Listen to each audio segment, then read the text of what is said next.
All relationships go through hell. Real relationships get through it. Hello there! Welcome back to my channel. It's me again, Jenny.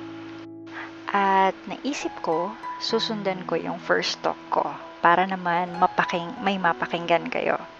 I feel like meron kasing mangilan-ngilan ng mga listeners ko ang may ganitong issue. So, yun na nga. Ang topic natin ngayon, 4 ways of accepting flaws in a relationship. Siyempre, pag magjojowa ka, ang dami mong requirements and qualifications, right? Like, dapat mabait, dapat understanding, dapat cool, dapat caring, ang daming dapat. Tapos, unfortunately, nung ma-meet mo yung love of your life, 3 lang ang meron siya sa qualifications mo at hindi pa lahat 100%.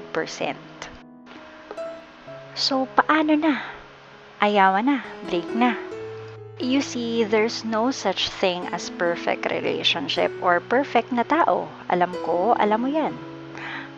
Wala naman tayo sa fairy tales with happy ever after, diba? So, imbes na pag-awayan natin lagi yung mga ganyang flaws sa relationship, we have to check these ways.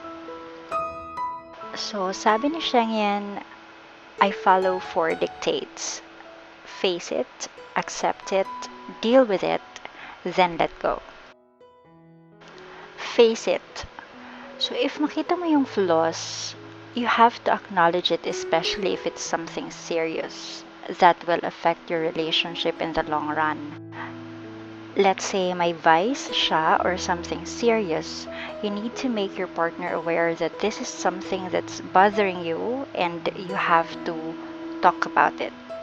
Huwag mo lang ipagsawalang bahala because your partner might think that it's just something na wala lang sa'yo. Next, accept it. Once you're done acknowledging it or facing it, you have to accept it. Tanggapin mo that it's part of your partner and it doesn't make your partner less of a person because of that flaws. Then, of course, you have to deal with it. How?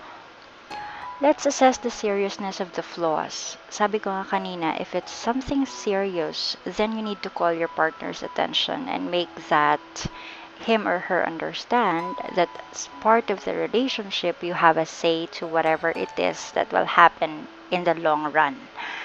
We need to do something about it, but gradually, 1 step at a time. Now, if it's just a petty issue and you feel like after some time you learn to accept it, then you have to let go.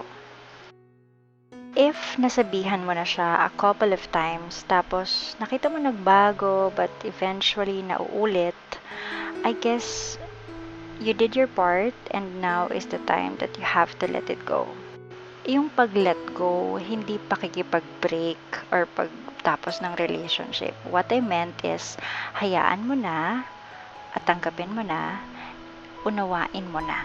Because at the end of the day, love wins. Remember, be the better person in the relationship and help your partner up. Don't be a burden kasi baka mas lalong masira yung relationship. That's it for now. I know it's easier said than done, but at least we have to try, diba? If meron kang mga topics na gustong pag-usapan, leave your comments down below and hit that notification bell, katabi ng subscribe button para ma-notify ka sa next video natin. Bye for now and don't forget that you are beautiful and you are blessed.